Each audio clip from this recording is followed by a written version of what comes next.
अस्सलामु अलैकुम। Class 6 exercise 6.1।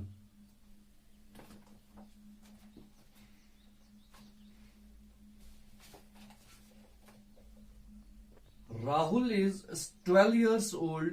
Write Rahul's age in terms of y. आपको क्या करना है? राहुल की एज 12 इयर्स है। आपको इसकी एज y में लिखनी है, अलजेब्रिक एक्सप्रेशन में डिस्क्राइब करनी है। जैसे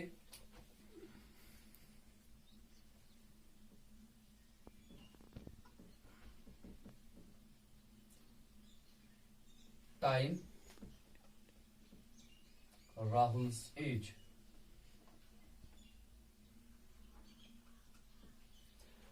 पहला पार्ट जो है 5 years ago, 5 years ago, 5 years ago और y years ago।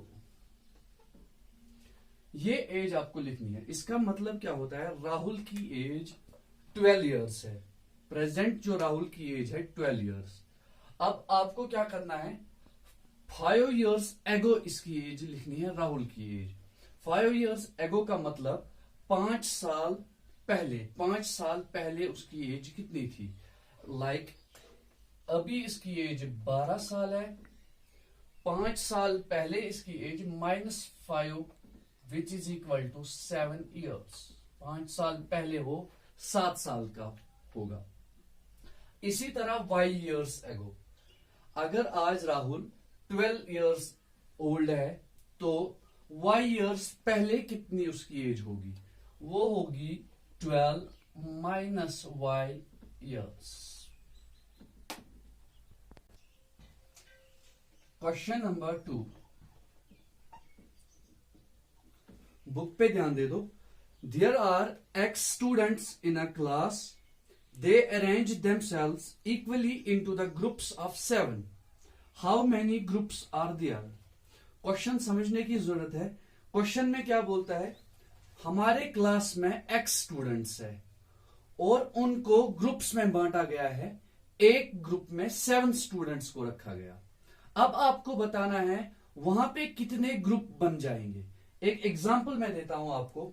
अगर हमारे क्लास में 10 स्टूडेंट्स है, 10 स्टूडेंट्स हमारे क्लास में है, मैं इनके ग्रुप्स बनाता हूं। 5-5 बच्चों का एक ग्रुप बनाता हूं। 5 स्टूडेंट्स का मैं एक ग्रुप बनाता हूं। तो अगर मैं आपसे बोलूंगा कि आप मुझे बताओ कि इन 10 स्टूडेंट्स के कितने ग्रुप्स टोटल में बन जाएंगे।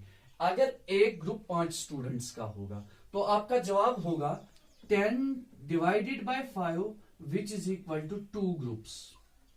तो इन 10 स्टूडेंट्स के हमारे पास कितने ग्रुप्स बन जाएंगे? 2 groups.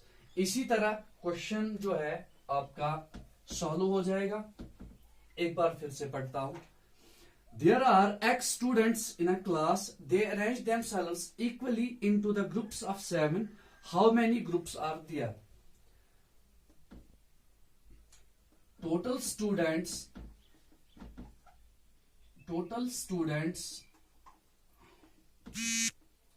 in a class is equal to x.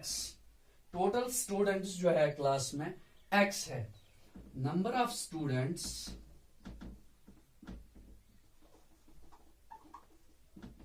in each group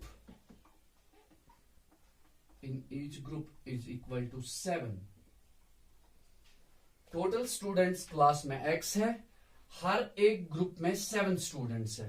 therefore number of groups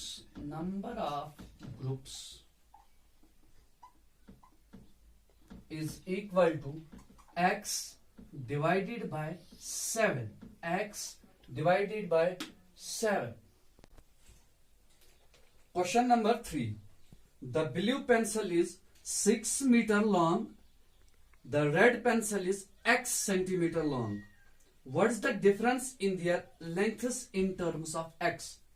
question क्या बता रहा है आपको? ब्लू पेंसिल जो है वो 6 सेंटीमीटर उसकी लेंथ है और जो रेड पेंसिल है उसकी लेंथ x सेंटीमीटर है। आपको पार्ट नंबर फर्स्ट क्या बता रहा है, what's the difference in their lengths in terms of x। आपको इन दो पेंसिल्स की लेंथ्स का डिफरेंस निकालना है। लाइक इस तरह question number 3 part A, length of blue pencil is equal to 6 centimetre. Blue pencil की जो लेंथ है वो 6 सेंटीमीटर है and length of red pencil is equal to x centimetre. आपको करना क्या है, इन दो पेंसिल्स की डिफरेंस निकालनी है लेंथ्स की। Therefore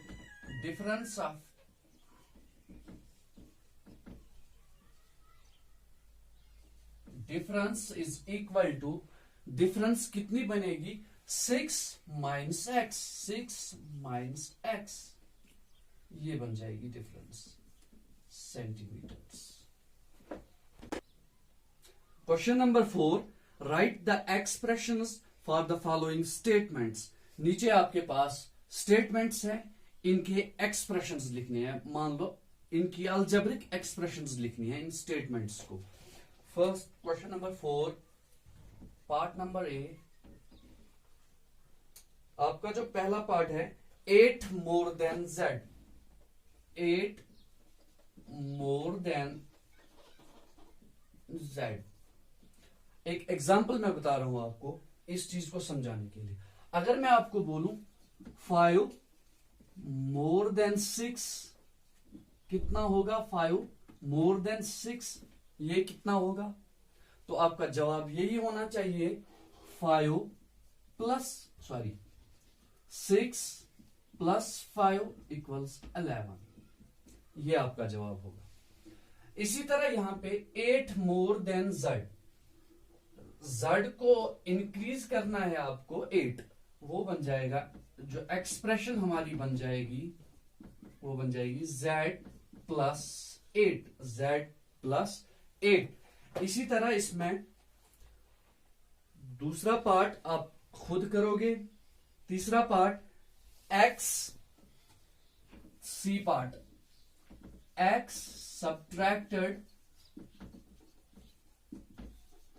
x subtracted from 2 times y, from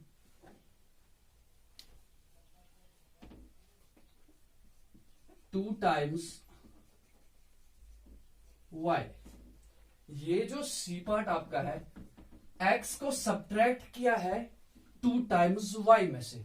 अब 2 टाइम्स y, यहां पे टाइम्स आ गया 2 टाइम्स, तो मैं एक्सप्रेशन को इस तरह लिखूंगा 2 times y, 2 multiplied by y, minus करेंगे इसमें x को, ये आपकी एक्सप्रेशन बन जाएगी।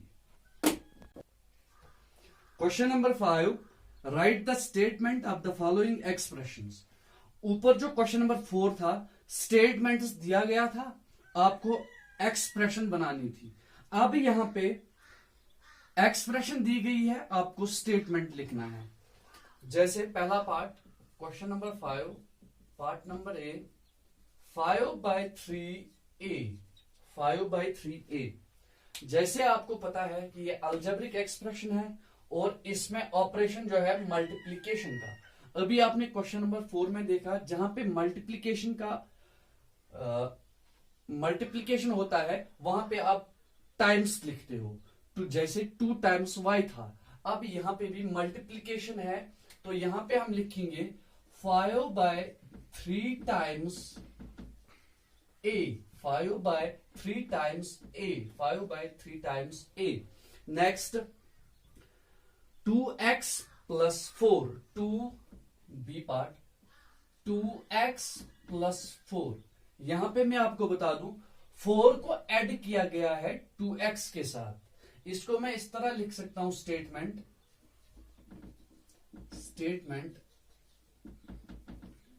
स्टेटमेंट क्या बनेगी इसकी? 4 एडेड टू 2 टाइम्स, ये 2 टाइम्स x है, 2 times x, 4 added to 2 times x. Question number 6. Find the rule that gives the number of sticks required to make the following patterns. Also complete the following table. करना क्या है? Rule आपको बताना है जिससे हमारा number of sticks निकलेगा इन फिगर्स का, इन पैटर्न्स का. To make the following pattern. Also complete the following table. और आपको नीचे ये टेबल दिया गया है, ये कंप्लीट करना है. आपको करना कुछ नहीं है, नंबर ऑफ स्टिक्स निकालने. पहले आप 2 देख लो, pattern first, pattern second, pattern third. Figure number first जो है इसमें नंबर ऑफ स्टिक्स जो है 7 है. फिगर नंबर सेकंड, इसमें नंबर ऑफ स्टिक्स जो है 10. अब इसमें देखते हैं क्या हो रहा है.